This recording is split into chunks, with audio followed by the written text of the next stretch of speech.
एक सवाल पूछा किसी ने, सर किसी किसी को उतना दर्द नहीं मिलता है जितना उन्होंने दिया होता है, तो ये कहाँ का इंसाफ हुआ। एहसास तो तब होगा जब सेम टू सेम चीज़ वही हो, जैसा उन्होंने किसी की कॉल काटी तो कोई उनकी भी काटे। और फिर मुझे लगने लगता है कि मैं किसी के लिए गलत मांग रही हूँ, लेकिन फिर उनको कभी दर्द कैसे समझ में आएगा। और जितने भी सब दुश्मन थे उन सब का सोचती रही सहेली किस दिन आएगी। हे प्रभु, काश हमें भी उसकी कॉल काटने का मौका मिले, बार बार जितनी बार उसने काटी, क्योंकि जब तक जिस पर बीती नहीं वो उसके दर्द को नहीं समझ सकता।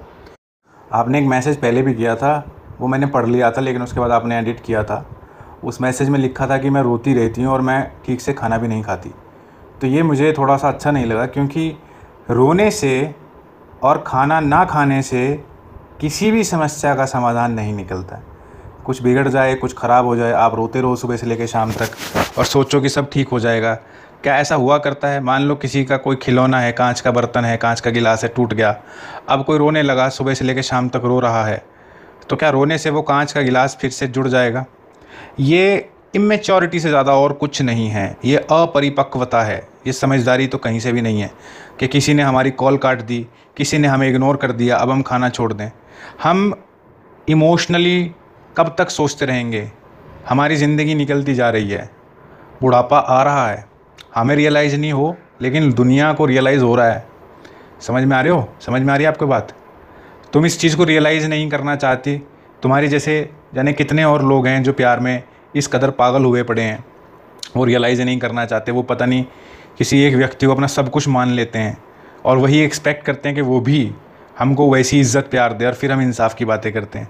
देखिए, हम एस्ट्रोलॉजी को और व्यवहारिकता को थोड़ा अलग ही कर दें तो सही रहेगा, नहीं तो कन्फ्यूजन हो जाएगी। व्यवहारिकता तो ये है कि सेल्फ़ रिस्पेक्ट की भारी कमी होती है उन लोगों में जो ऐसे किसी के पीछे पड़ जाते हैं। दूसरा, उनको अपनी कन्वीनियंस के अकॉर्डिंग यूज़ करता रहता है और जब दिल करता है तो छोड़ देता है।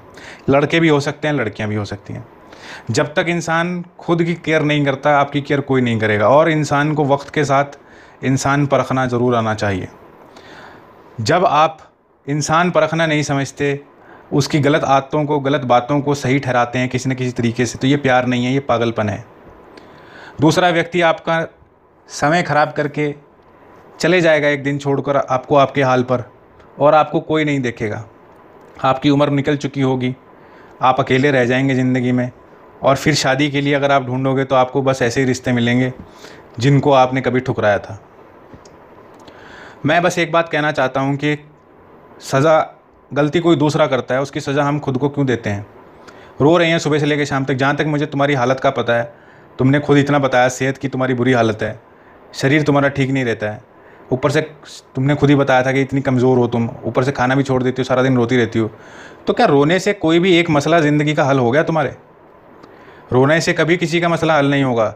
शांत बैठ के, सोच समझ के, सच्चाई को स्वीकार के ही कोई मसले हल होते हैं।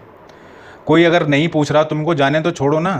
तुम्हारे रोने से कौन सा तुम्हारे पीछे आ जाएगा? और ऐसा प्यार हमें क्यों चाहिए जहाँ पर हमें रोना पड़े, रोकर अपनी इम्पोर्टेंस, महत्ता दूसरे को दिखानी पड़े?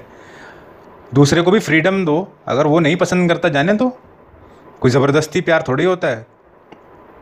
ये बात मुझे तुम्हारी बिल्कुल अच्छी नहीं लगी कि इस तरीके से। और ऊपर से फिर अब ये है कि ये इंसाफ, अब तुम्हें इंसाफ चाहिए। अरे जब कोई तुम्हें नहीं पूछ रहा, कोई व्यक्ति, अगर मान लो मैं अपनी बात करूं, मैं किसी से बात करना चाहता हूं, कोई मुझे नहीं इंपॉर्टेंस दे रहा, मुझे इग्नोर कर रहा है, तो फिर मुझे क्यों उसके पीछे जाना है? छोड़ देना चाहिए ना भाई। बिज़नेस है, कोई काम है, फिर तो हमारी मजबूरी होती है कि चलो जब तक काम है तब तक उस व्यक्ति के आगे पीछे घूमना पड़ेगा, क्योंकि हमारा काम है। और अगर हमारे पास कोई विकल्प है तो फिर हमें छोड़ देना चाहिए। लेकिन कभी कभी हमारे काम ज़रूरी होते हैं और कोई अकड़ दिखा रहा है तो हमें उसकी अकड़ बर्दाश्त करनी पड़ती है। मौके के हिसाब से हमें एडजस्ट करना पड़ता है। लेकिन प्यार में ये सब थोड़े होता है, ये तो सारे ज़िंदगी का रिश्ता होता है। प्यार में ऐसे थोड़े होता है कि हम किसी को कॉल कर रहे हैं, कोई हमारी कॉल काट रहा है। हमारी कॉल क्यों काट रहा है कोई? क्योंकि उसको पता है कि हमने उसको अपनी ज़िंदगी में बहुत इंपॉर्टेंस दे रखी है और उसको अपनी ज़िंदगी बना लिया। तो ये सब गलतियाँ नहीं करना चाहिए। और बाकी रहे इंसाफ, उसको कैसे रियलाइज़ हो, अभी भी उसमें ही अटके पड़े हैं। हमें किसी को कुछ रियलाइज़ नहीं करवाना है, खुद रियलाइज़ करना होता है। मैंने कितनी वीडियोज़ में ये बातें कही हैं। लोग बस सिर्फ एंटरटेनमेंट के लिए बातें सुनते हैं, लेकिन कभी गौर नहीं फरमाते उन चीज़ों पे जो बात कही जाती है।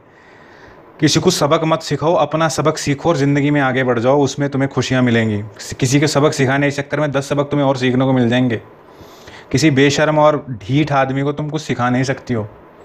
उसको तो वक्त, उसका जब वक्त आएगा, जब उसको शेर को सवा शेर टकरेगा, और घटिया को घटिया कभी ना कभी मिलता ही है, वही उसको सबक सिखाएगा। तुम मत सिखाओ किसी को, तुम अपना वक्त बर्बाद जो कर रहे हो उस पर ध्यान दो। और ज्योतिष की बात करते हैं तो ज्योतिष में तुमने भी कुछ पाप करे होंगे फिर पुराने जन्म में, जो तुमको ऐसे ही लोग मिलते हैं। ऐसा भी अगर तुम ज्योतिष के दृष्टिकोण से देखना चाहते हो, क्यों तुम्हारी सेहत खराब रहती है, क्यों तुम्हारे को ऐसे ही घटिया लोग मिलते हैं, क्यों तुम्हारे को सहेलियाँ भी घटिया मिलती हैं, तो ये सब जब व्यक्ति की जन्म पत्री में तीसरा और पांचवा घर खराब होता है, तीसरा घर होता है दोस्ती का, पांचवा घर होता है प्रेम का, और छठा घर होता है सेहत का, तो तुम्हारे ये तीनों घर खराब हैं। और तीनों घर खराब हैं इसका मतलब तुमने पिछले जन्म में खूब सारा पाप करे हैं, तभी तुम्हारी हालत ख़राब है। इसलिए तुमको चाहिए कि शुभ कर्म करो, पुण्य करो, अच्छे काम करो, अच्छा सोचो, अच्छी बातें करो, अच्छे लोगों की संगत करो। जो लोग तुमको नहीं पूछते उनको जाने तो छोड़ो, अच्छे कर्म करो, जितने शुभ कर्म किए जा सकते हैं। पशु पक्षियों को अनाज का दान करो, जैसे पशुओं को अनाज का दान करो, पक्षियों को जैसे दाने डालते हैं वो डालो, पेड़ पौधों को पानी दो, जो तुम कर सकते हो। जैसे पशुओं को अनाज का दान देने से शनि के बुरे प्रभाव दूर होते हैं, पक्षियों को अनाज का दान देने से, जैसे दाना होता है, दाना डालने से राहु केतु के बुरे प्रभाव शांत होते हैं। ये बहुत पाप ग्रह कहे जाते हैं, इनकी दशा अंतर्दशा व्यक्ति को बहुत दुख देती है। पौधों को पानी देने से व्यक्ति का बुध ग्रह बड़ा अच्छा होता है, बड़ा शुभ होता है। तो ये सब पुण्य काम करो छोटे छोटे, तुम्हारे ग्रहों का कुछ असर पड़ेगा। और ध्यान अपने ऊपर दो, ये प्रेमी पता नहीं कौन से नंबर का प्रेमी है, ये पुराने हैं पता नहीं है। सिंपल सी बात देखो, ज़िंदगी में कोई भी व्यक्ति टाइम पास तो कर लेता है, लेकिन किसी भी ऐसी लड़की या लड़के के साथ कोई शादी नहीं करता जो उसके बराबर का ना हो। बराबर मतलब लड़की है तो स्वस्थ होनी चाहिए, लड़का है तो वो पैसे वाला होना चाहिए। सिंपल सी बात है। मैंने देखे ऑनलाइन लड़के हैं, बेरोज़गार हैं और लगे पड़े हैं आशिकी करने, सब कुछ सही हो जाता है, जब बात शादी की आती है तो लड़का करता है, लड़का कुछ नहीं करता, और फिर लड़की की फैमिली रिजेक्ट कर देती है। ऐसी लड़की का है, लड़की बीमार है, शादी के बाद घर के काम कौन करेगा। इंटरनेट पे आशिकी अलग बात होती है और रियल में आशिकी अलग होती है। शादीशुदा ज़िंदगी एक जिम्मेदारी का काम है। तुम अपनी सेहत का ख्याल रख पाती हो? नहीं रख पाती। सेहत तो ठीक कर लो पहले अपनी। और ये सब चीज़ें, ये भी जो है ना, प्रेम विवाह भी किस्मत से ही होता है। तुम्हारी भाग्य में जो स्थितियाँ बनी हैं उसमें तो प्रेम विवाह मेरे को लग ही नहीं रहा, क्योंकि जिसकी ज़िंदगी में प्रेम विवाह होना होता है, लव मैरिज होनी होती है, तो जो तुम्हारी उम्र है ना उस उम्र तक मैरिजेस हो चुकी होती हैं। अगर वो उम्र जिसमें हो, अगर तब तक नहीं हो तो इसका मतलब लव मैरिज किस्मत में है ही नहीं। तो तुम लव मैरिज के चक्कर में पड़ो ही मत, किसी के साथ लव का चक्कर ढूंढो ही मत कि शादी होगी तो तुम्हारी बहुत सारी सिरदर्दी ठीक हो जाएगी। लव मैरिज मुझे नहीं लगता तुम्हारी किस्मत में है, इसलिए तुम इस चक्कर में पड़ो ही मत। अपनी सेहत पे ध्यान दो, सेहत ठीक कर लो, अपने आप आगे भाग्य ठीक हो जाएगा।